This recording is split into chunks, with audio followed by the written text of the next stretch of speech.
Important rock addict কি কি? Major rock edicts, ওহো এক minute, major rock edicts of Ashoka, ঠিক আছে। ফার্স্টেই হচ্ছে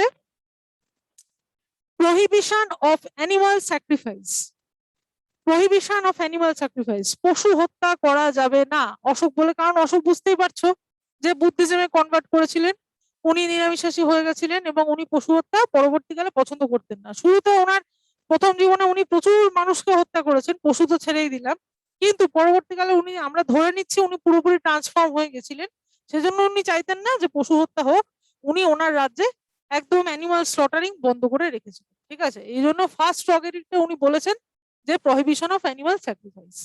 সেকেন্ড রকেটিকটা কি বলছেন? Related to measures of social welfare, মানে উনি সামাজিক ওয়েলফেয়ার করবেন, যেটা আগেকার দিনে কি ছিল, আগে তো আর ডেমোক্রেসি ছিল না, একটা জিনিস একটু এগুলো বুঝে পড়লে মুখস্থ করবে না কেউ, বুঝলেই হয়ে যাবে, ঠিক আছে।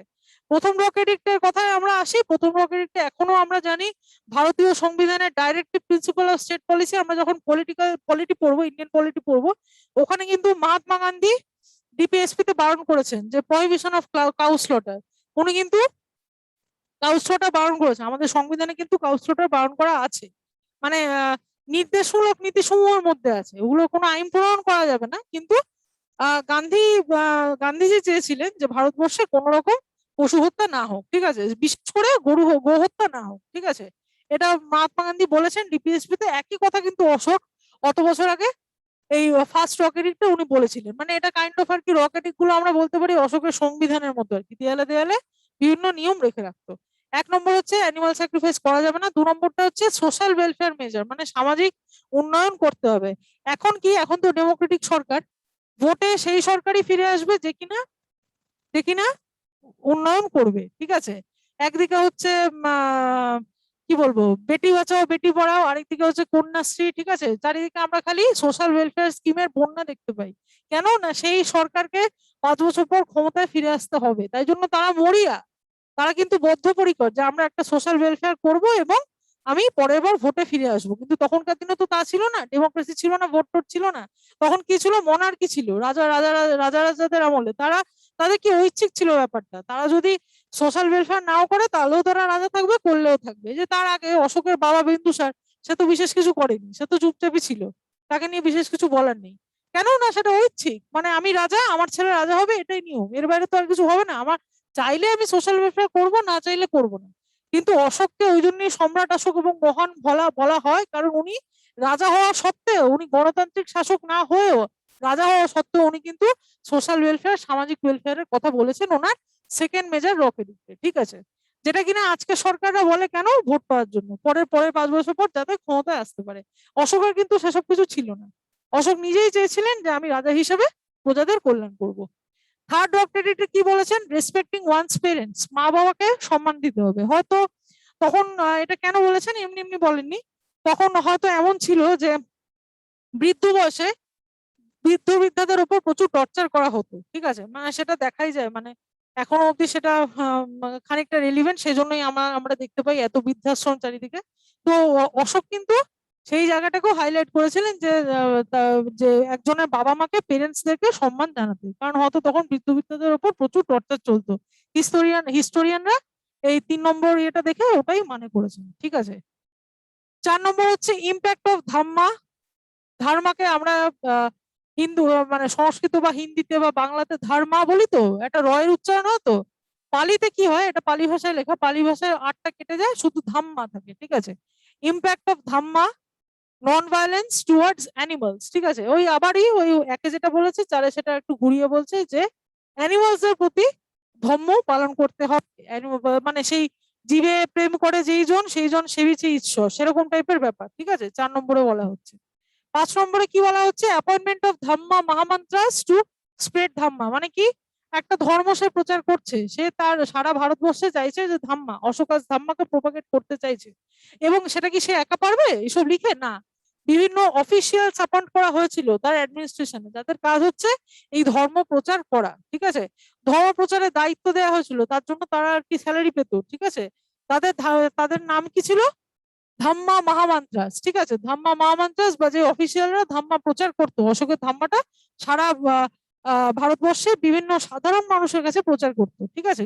এবং এই ধম্মা মহম্মদাস অ্যাপয়েন্ট করার কথা 5 নম্বর রক এডিক্টে লেখা আছে, যারা কিনা ধাম্মা স্প্রেড করবে। 6 নম্বরে আছে ওয়েলফেয়ার মেজার্স, ওই 2 নম্বরে যেটা আছে সোশ্যাল ওয়েলফেয়ার, সামাজিক।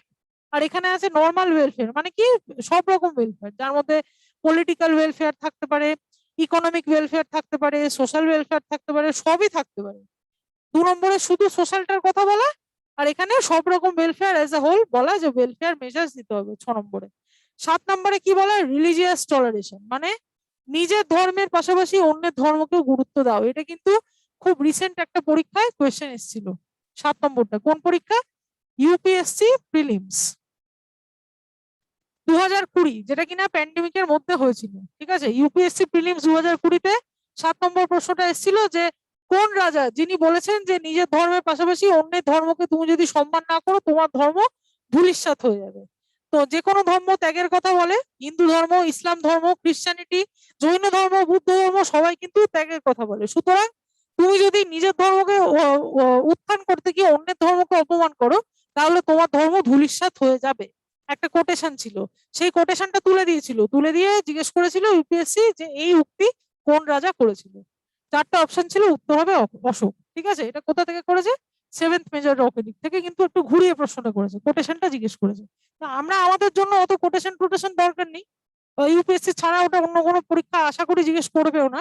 আমাদের জেনে রাখা উচিত যে 7 নম্বর ইয়েতে কি বলেছিল, যে ধর্মের সম্মান, অন্যের ধর্মকে, মানে নিজের ধর্ম বাদে অন্যের ধর্মকে সম্মান, টু আদার রিলিজিয়ান, ঠিক আছে। এখানে আদার শব্দটা আসবে, ঠিক আছে।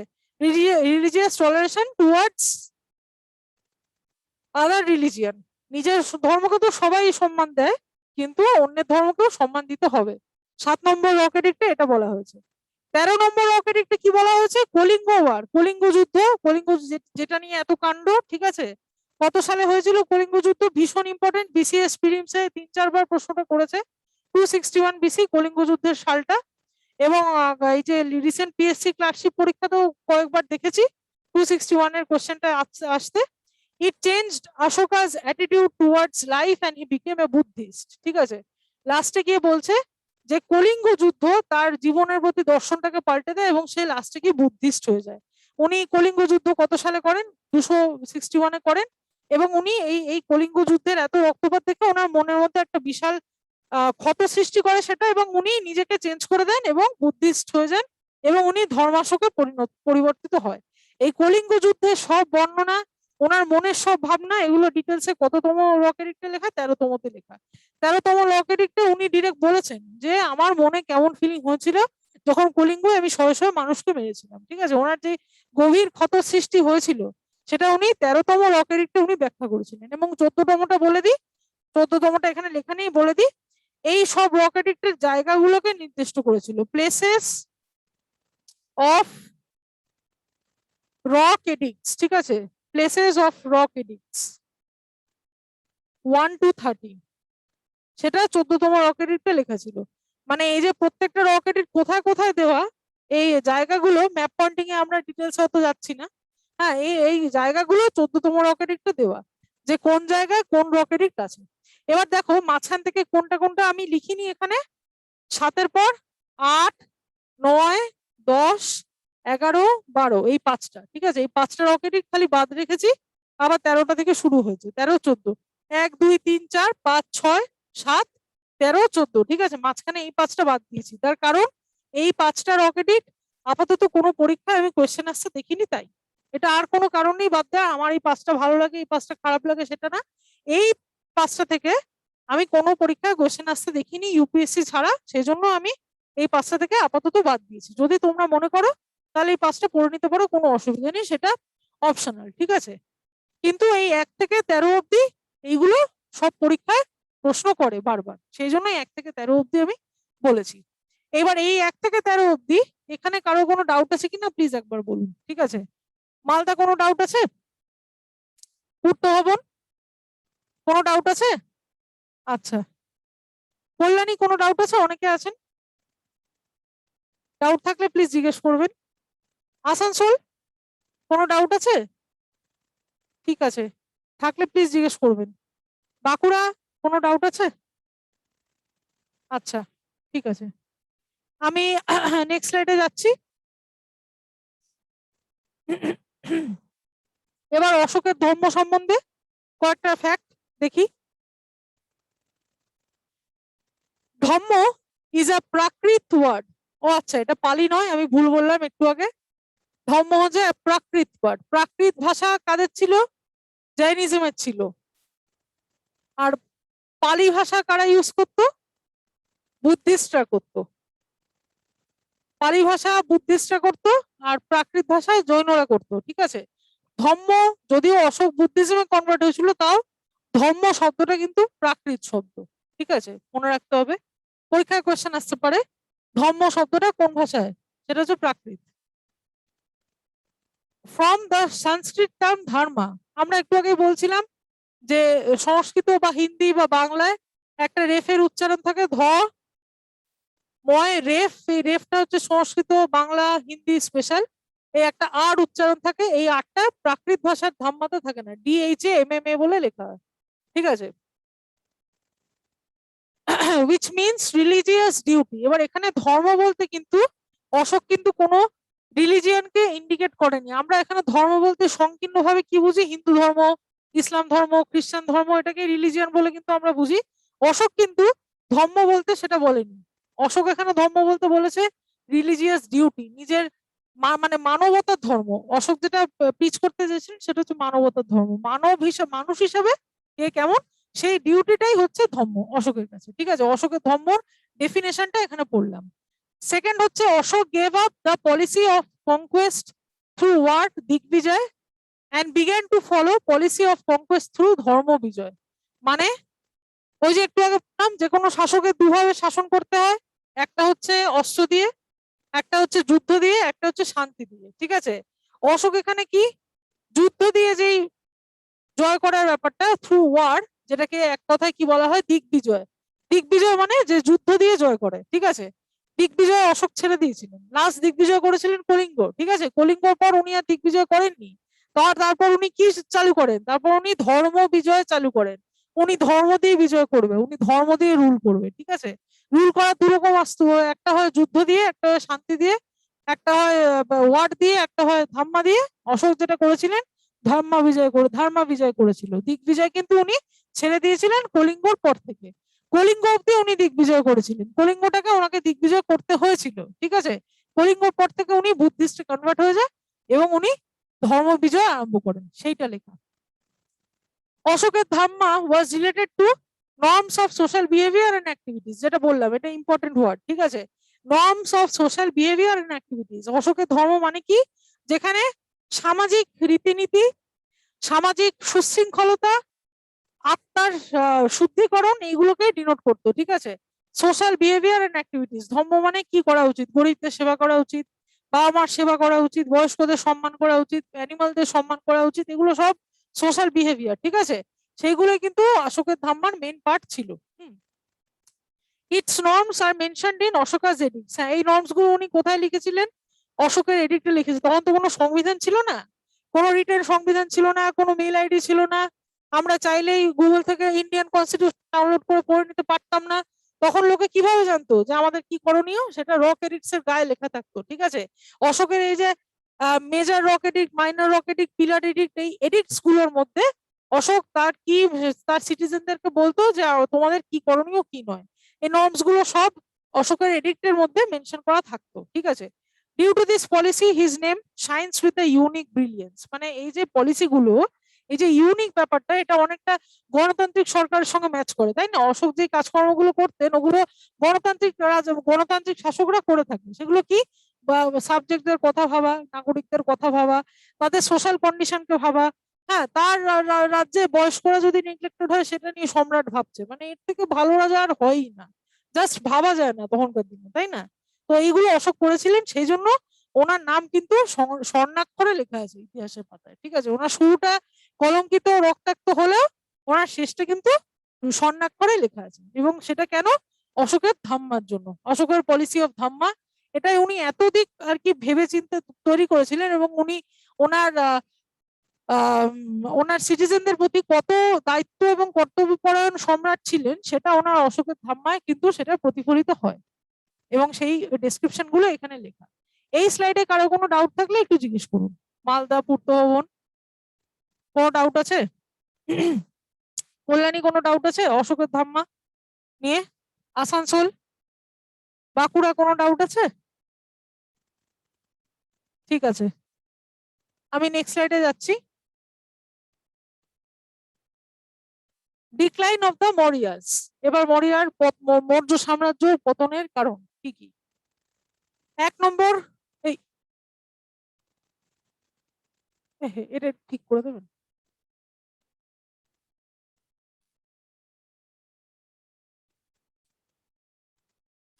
Thank you. হ্যাঁ, decline of the Mauryas. Ashoka's patronage of Buddhism, Ashok's patronage of Buddhism and his anti-sacrificial attitude is said to have affected the income of the Brahmins. প্রথম ওয়ার্ডটা যেটা হাইলাইট করেছি, so they developed antipathy against Ashoka. ঠিক আছে, প্রথম word যেটা highlight করেছি সেটা হচ্ছে ইনকাম অফ দ্য ব্রাহ্মিনস। আমি স্লাইডটাকে ক্লিয়ার করছি, আরেকবার দেখুন। ঠিক আছে, এখানে কারণ ডিক্লাইনের কারণগুলো, প্রথম কারণ কোনটাতে হাইলাইট করা, এফেক্টেড, হাইলাইটেড কিওয়ার্ডস গুলো দেখুন।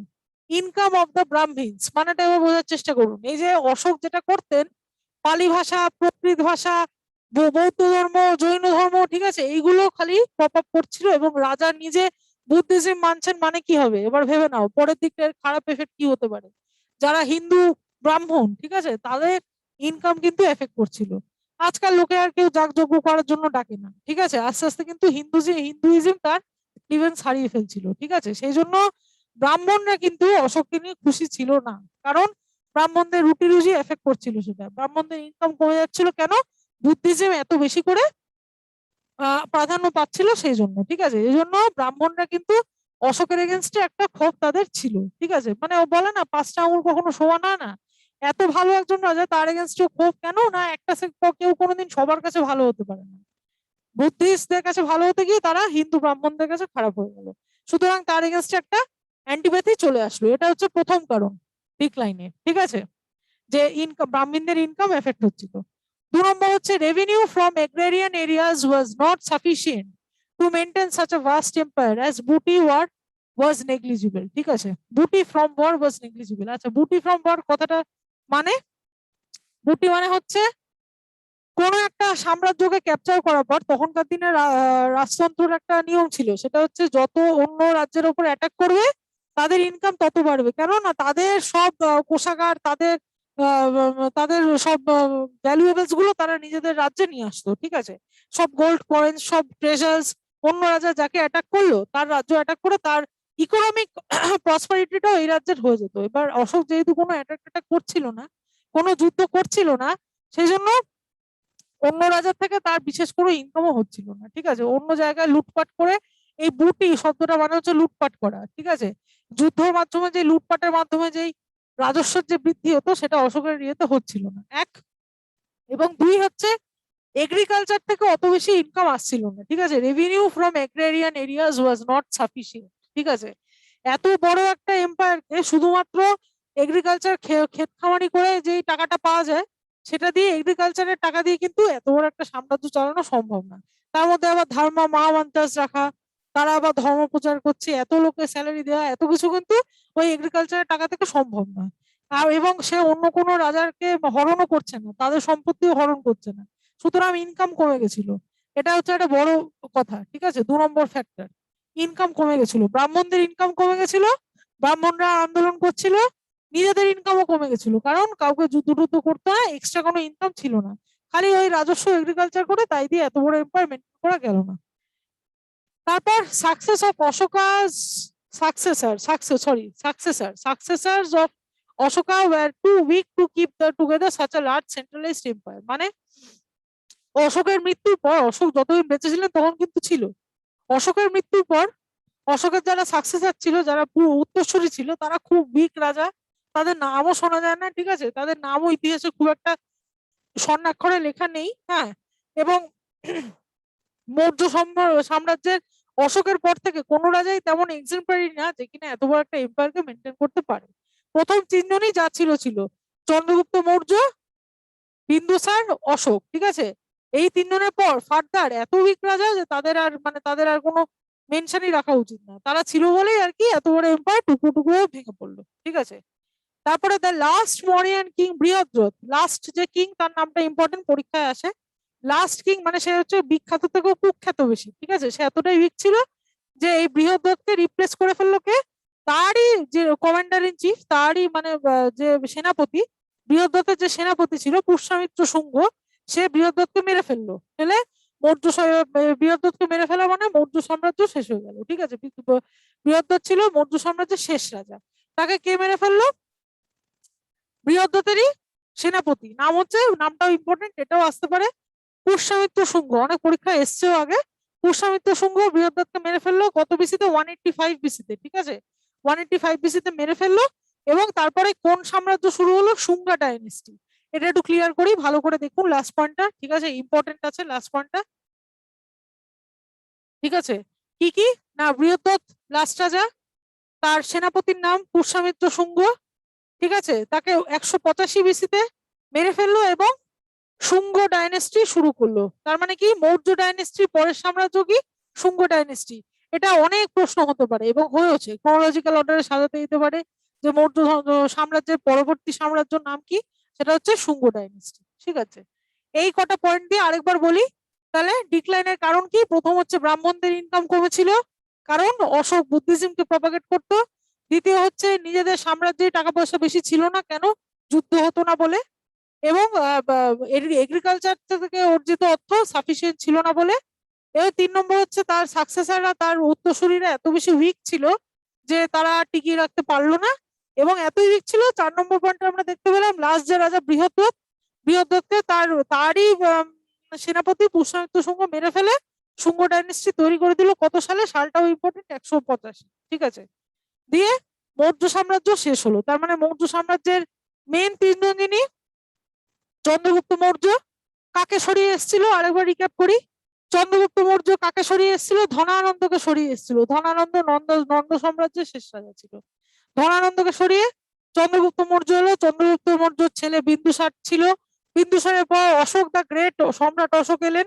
ওনার পরে সবাই খুব উইক, 2-4 জন হওয়ার পরেই বৃহদ্রথ লাস্ট রাজা, সে এতটাই উইক ছিল, তারই সেনাপতি তাকে 185 বিসিতে মেরে শুঙ্গ ডাইনেস্টি, শুঙ্গ সাম্রাজ্য প্রতিষ্ঠা করে ফেললো, ঠিক আছে। মানে মানে মৌর্য সাম্রাজ্যের আগে কে? নন্দ সাম্রাজ্য, নন্দা ডাইনেস্টি। আমি যদি ক্রোনোলজিক্যালি সাজাই, Nanda dynasty, Maurya dynasty, Shunga dynasty, ঠিক আছে। এইটুকু মনে রাখলেই হবে। এই স্লাইডে কারো কোনো ডাউট আছে? তাহলে একবার জিজ্ঞেস করুন। আসানসোল, মালদা, কোনো ডাউট আছে? আচ্ছা, পূর্ব ভবন, কল্যাণী, অনেকে আছেন, একটু বলুন কোনো ডাউট থাকলে, এগিয়ে এসে মাইকটা নিয়ে বলুন, অসুবিধা নেই। বাঁকুড়া, কোনো ডাউট আছে? আচ্ছা, ঠিক আছে। তাহলে আরেকবার লাস্ট ম্যাপটা একটু ফোকাস করি। এই হচ্ছে মৌর্য সাম্রাজ্য, এত বড় সাম্রাজ্য। চন্দ্রগুপ্ত চন্দ্রগুপ্ত মৌর্য এতটা ক্যাপচার করেছিলেন। বিন্দুসার কলিঙ্গ বাদে এই ল্যান্ড বিটুইন টু সিজ, আরবিয়ান সি আর বে অফ বেঙ্গলের মাঝখানের জায়গাটা ক্যাপচার করেছিলেন বিন্দুসার, ঠিক আছে। আর অশোকের বেশি ক্যাপচার করতে হয়নি, এইটুকু ক্যাপচার করেছিলেন, কলিঙ্গটুকু। তারপরেই এত বড় একটা সাম্রাজ্য অশোককে সামলাতে হয়েছিল কিসের মাধ্যমে? ধাম্মার মাধ্যমে। ধাম্মা, উনি যুদ্ধ টুদ্ধ করেননি কলিঙ্গর পর। সারা ভারতবর্ষে তখন কি চলতো? ধাম্মা চলতো। ধাম্মার মাধ্যমে উনি পুরো শাসন করেছিলেন। এই হলো গিয়ে মৌর্য সাম্রাজ্য, ঠিক আছে। আজকে আমরা মৌর্য সাম্রাজ্য শেষ করলাম। পরের ক্লাসে আমরা যাব পোস্ট ওয়ারিয়ান পিরিয়ডে, মানে মৌর্য সাম্রাজ্যের পরে এই যে শুঙ্গ সাম্রাজ্য, এগুলো সব ছোট ছোট সাম্রাজ্য ছিল, ঠিক আছে। পরবর্তীকালে কি হয়েছিল সেটা আমরা নেক্সট ক্লাসে করব, ঠিক আছে। ইম্পর্টেন্ট কোয়েশ্চেন কিছু ডিসকাস করি এবার। The title the title Devanam Priya was used by, Devanam Priya টাইটেলটা কে ইউজ করতো? হ্যাঁ, এই দেখুন 4টে নাম আছে। হ্যাঁ, দেখুন চারটে নাম আছে, অশোক, দশরথ, সম্প্রতি আর বৃহদ্রথ। এখানে কোড গুলো এখানে দেওয়া আছে, কোড গুলোর মধ্যে আনসার কোনটা হবে বলুন, আনসারটা দিন দেখে। Right, right, right, one only, ঠিক আছে, কারণ অশোক শুধুমাত্র দেবনাম প্রিয়া নামটা ইউজ করতো, মানে দেবদের যে প্রিয়, ঠিক আছে, দেবতাদের যে প্রিয় দেবনাম প্রিয়া শুধুমাত্র অশোকই ইউজ করতো, ঠিক আছে। নেক্সট কোয়েশ্চেন,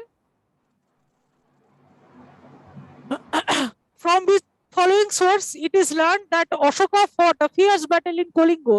কলিঙ্গ যুদ্ধের কথা কোন ইয়েতে বলা আছে, ঠিক আছে, minor rock edict, Dipavamsa, rock edict 12 of Ashoka and Divyavadan, ঠিক আছে, কোথায় লেখা আছে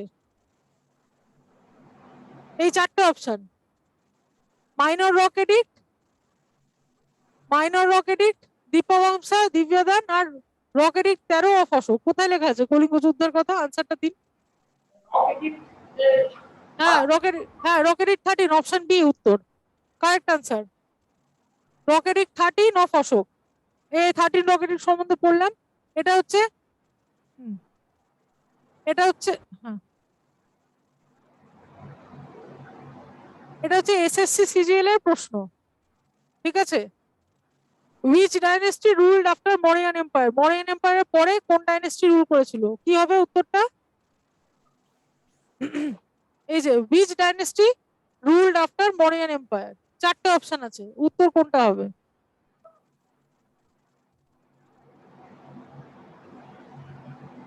আনসারটা দিন। সাতবাহন, শুঙ্গা, নান্দা, কানবা। মৌর্য সাম্রাজ্যের পরের সাম্রাজ্যটার নাম কি? শুঙ্গা, পুষ্যমিত্র শুঙ্গা পড়লাম এক্ষুনি, পুষ্যা, মিত্রা, শুঙ্গা। যে আনসারটা দিলেন থ্যাংক ইউ তাকে। তারপরে নেক্সট কোয়েশ্চেনে যাচ্ছি, ফ্রম আচ্ছা এটা তো হলো।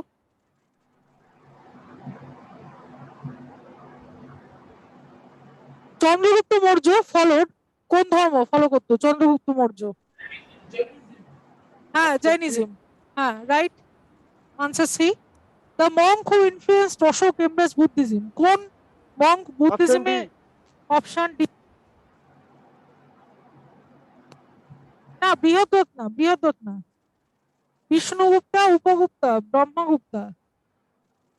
না এটা হবে না, না, না, না, না, না, এটা হবে ভাদ্রাবাহু, এটা না আনসারে নেই, ভাদ্রাবাহু উত্তর হবে, ঠিক আছে। না এটা তো অশোক, অশোক, সরি সরি, ভাদ্রবাহু চন্দ্রগুপ্ত মৌর্যকে ইনফ্লুয়েন্স করেছিল, আর অশোককে ইনফ্লুয়েন্স করেছিল কে? উপগুপ্ত, ঠিক আছে, নামটা মনে রাখবেন, এটা আমি পড়ানোর সময় বলিনি, এখান থেকেই আনসারটা নিয়ে নিন। এটা বৃহদ্রথ না, এটা হচ্ছে ভদ্রবাহু, যেটা আনসারটা দিলেন ওটা হচ্ছে ভদ্রবাহু, একই রকম দেখতে কিন্তু নাম অন্য, ভদ্রবাহু, সেটা করেছিল চন্দ্রগুপ্ত মৌর্যকে, ঠিক আছে। আর অশোককে বুদ্ধিজমে ইনফ্লুয়েন্স করেছিল, এর নাম আমি চ্যাপ্টারে বলিনি, এখানে বলছি, উপগুপ্ত, ঠিক আছে, উত্তর আনসারটা হবে উপগুপ্ত, খাতায় নোট করে নিন, যেখানে নোট করছেন নোট করে নিন, এটাও কিন্তু কোশ্চেন আসে। চন্দ্রগুপ্ত মৌর্যকে ভদ্রবাহু আর অশোককে হচ্ছে উপগুপ্ত, ঠিক আছে। আমরা হিস্ট্রি মোটামুটি আজকে এখানেই শেষ করলাম।